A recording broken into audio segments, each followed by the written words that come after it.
The grid goes down across the whole region. You grab the keys and back the EV out of the garage. You glance at the dash. 38%. Enough to get clear of the city. This time.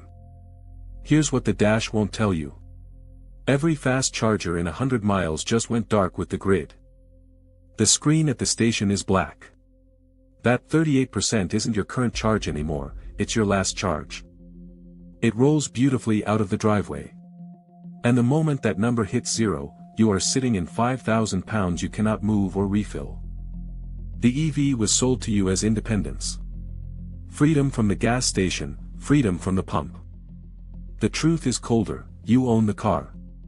You don't own the ability to put energy back into it once the grid is gone. That number on your dash is the entire escape you will ever get, and most owners don't grasp why they can't squeeze one more mile. But there is one situation where that same car is the smartest thing on your entire street, the exact opposite of a getaway. And before you grab the gas car instead, it has the same fatal flaw, plus one the EV doesn't. Miss one of these and you either strand yourself in the dark, or you waste the most valuable battery on your block. I'm the fox who turns chaos into contingency plans. This isn't about loving or hating EVs, it's physics. Subscribe, and let's look honestly. Start with the thing nobody markets to you: a public charger is just an appliance plugged into the grid. When the grid drops, the charger drops with it, no power to the stall, and usually no connection to even authorize the session. The entire charging map you rely on goes dark in the same instant the lights do. It's the same reason gas pumps die in a blackout. Pumps are electric.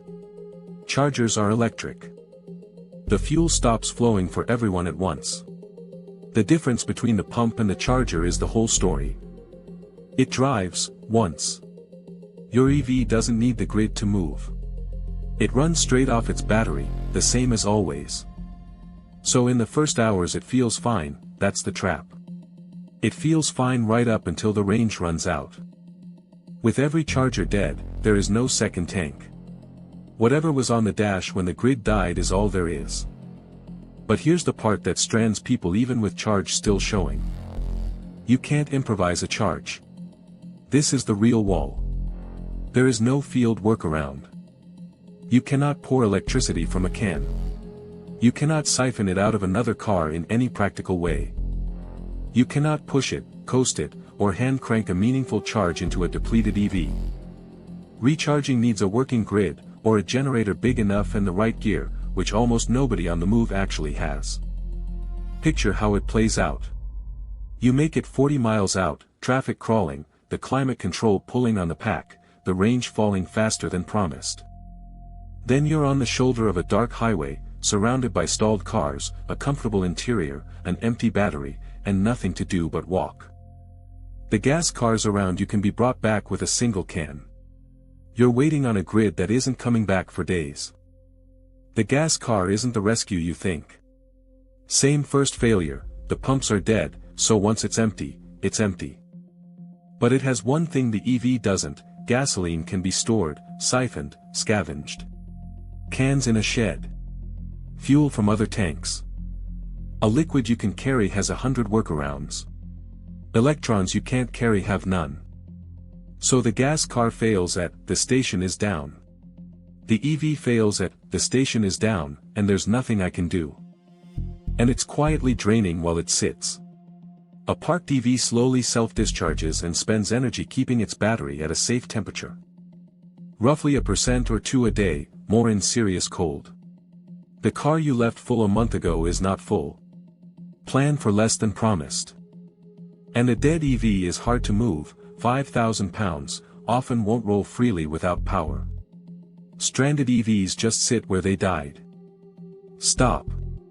Here's the reframe that changes everything. The EV is not a bad machine. It's the wrong tool for one job: escape.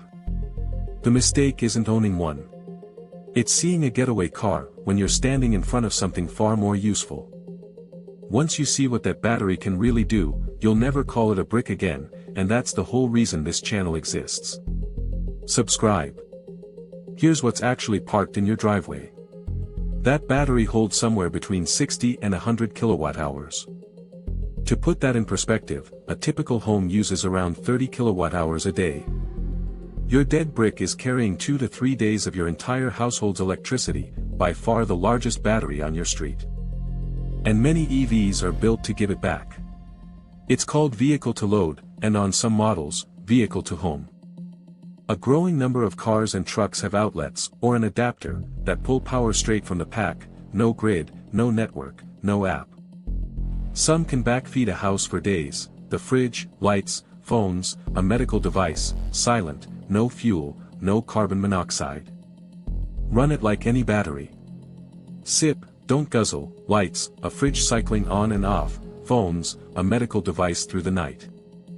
That pack carries a household's essentials for the better part of a week. Not the whole house. Not the air conditioning. Not forever.